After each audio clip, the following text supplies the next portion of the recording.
un tiempo en México en el que un solo hombre decidía qué veías, qué escuchabas y hasta qué soñabas frente al televisor. Un hombre que no solo controlaba la pantalla, sino también el poder, la política y el dinero. Su nombre era Emilio Azcárraga Milmo, aunque casi nadie lo llamaba así. Para el país entero, él era simplemente el Tigre, un magnate tan poderoso que llegó a decir, sin pudor, que su televisión era un soldado del sistema, y nadie se atrevió a contradecirlo. Pero, mientras millones de mexicanos lo veían como una figura intocable, lejos de las cámaras, el Tigre vivía rodeado de un lujo casi absurdo.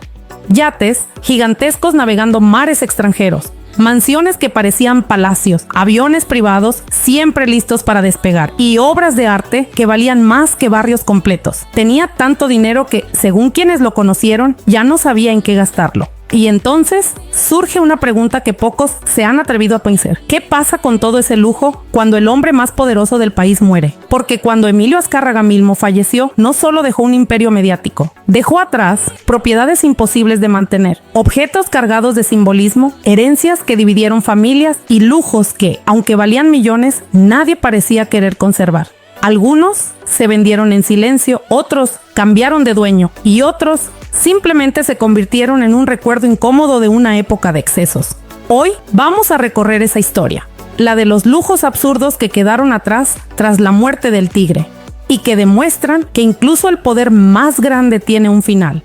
Emilio Azcárraga Milmo no apareció por casualidad ni fue producto de la suerte. Su historia comenzó desde muy temprano, en un entorno donde el poder y los medios ya eran parte de la vida cotidiana. Nació en 1930 y creció bajo la influencia directa de su padre, Emilio Azcárraga Vidaurreta, uno de los grandes visionarios de la radio y la televisión en México.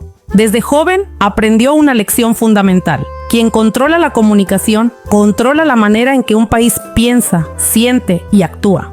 Después de formarse en una academia militar en Estados Unidos, Emilio regresó con una mentalidad disciplinada, estratégica y ambiciosa. En 1972, tras la muerte de su padre, tomó el control del negocio familiar sin titubeos.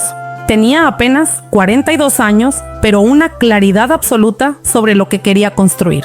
Poco tiempo después, la fusión que dio origen a Televisa cambió para siempre la historia de México. La televisión dejó de ser solo entretenimiento y se convirtió en una herramienta de poder real, capaz de moldear opiniones, elecciones y destinos. Durante las décadas de los 70 y 80, Azcárraga Milmo consolidó un dominio casi total de la televisión mexicana. Más del 90% de la pantalla abierta estaba bajo su influencia. Nada se transmitía sin su aprobación, y nadie con aspiraciones políticas podía ignorar su poder. Él mismo lo expresó sin rodeos al afirmar que su televisora era un soldado del sistema. Mientras los gobiernos cambiaban, su imperio permanecía intacto, creciendo y fortaleciéndose desde lo más alto. Ese control absoluto lo transformó en una figura intocable. Nadie le decía que no, nadie le ponía límites y nadie se atrevía a cuestionarlo. Y mientras millones de mexicanos encendían la televisión cada noche, sin pensar en quién movía los hilos detrás de la pantalla, el poder de Emilio Azcárraga Milmo seguía creciendo, hasta que ya no se trató solo de mandar, sino de gastar sin medida y sin sentido.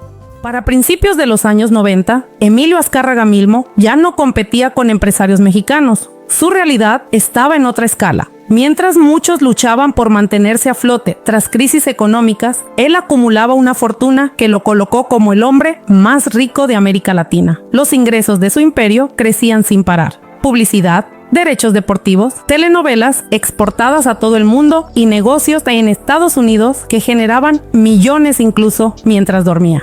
El dinero empezó a llegar tan fácil que perdió su valor real. Comprar dejó de ser una decisión y se volvió un impulso.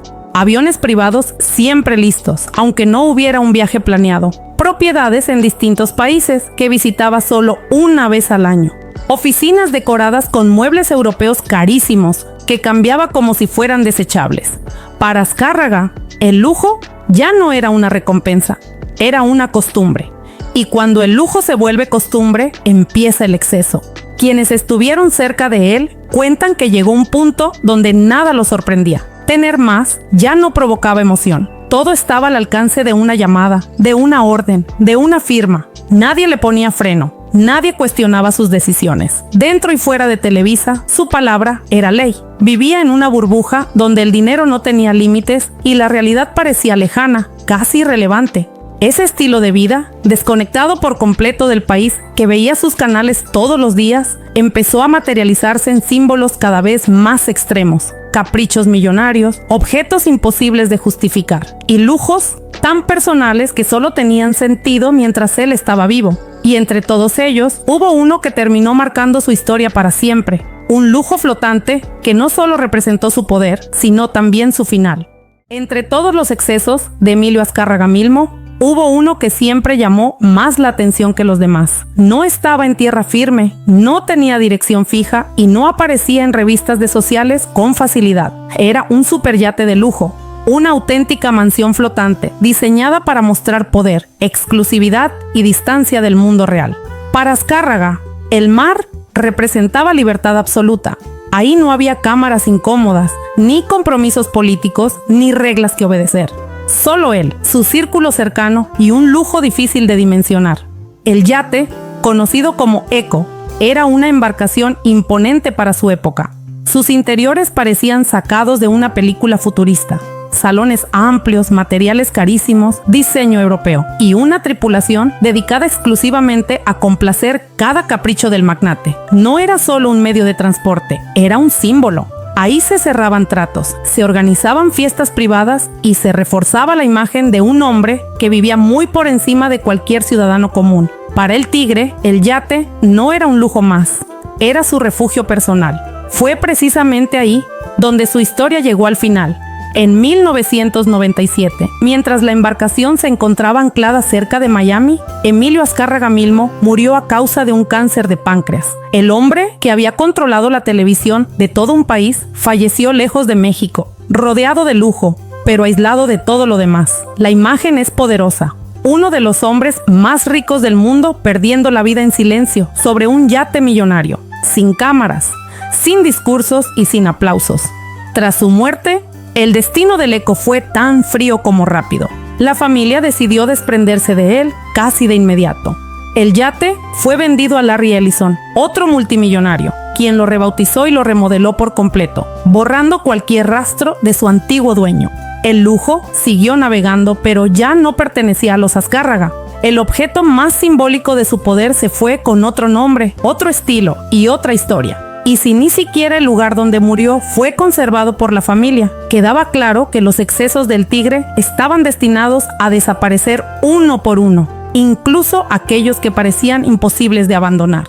Si el yate fue el símbolo de su final, las mansiones de Emilio Azcárraga Milmo representaron el tamaño real de sus excesos. No hablamos de casas, sino de propiedades tan grandes y costosas que tras su muerte dejaron de ser un privilegio y se convirtieron en un problema. Durante su vida, el Tigre acumuló residencias en México y Estados Unidos como si fueran trofeos, lugares pensados para impresionar, no para ser habitados de forma permanente. Una de las más emblemáticas fue su mansión en Hollywood Hills, en Los Ángeles. Para construirla, Azcárraga no dudó en mandar demoler una casa histórica con tal de levantar una residencia completamente a su gusto. El resultado fue un palacio moderno, con alberca, jardines, terrazas y espacios diseñados para recibir a la élite política y empresarial. Tras su muerte, la familia intentó venderla casi de inmediato por una cifra millonaria, pero nadie apareció. El lujo era tan excesivo que ni siquiera otros ricos parecían interesados en cargar con él.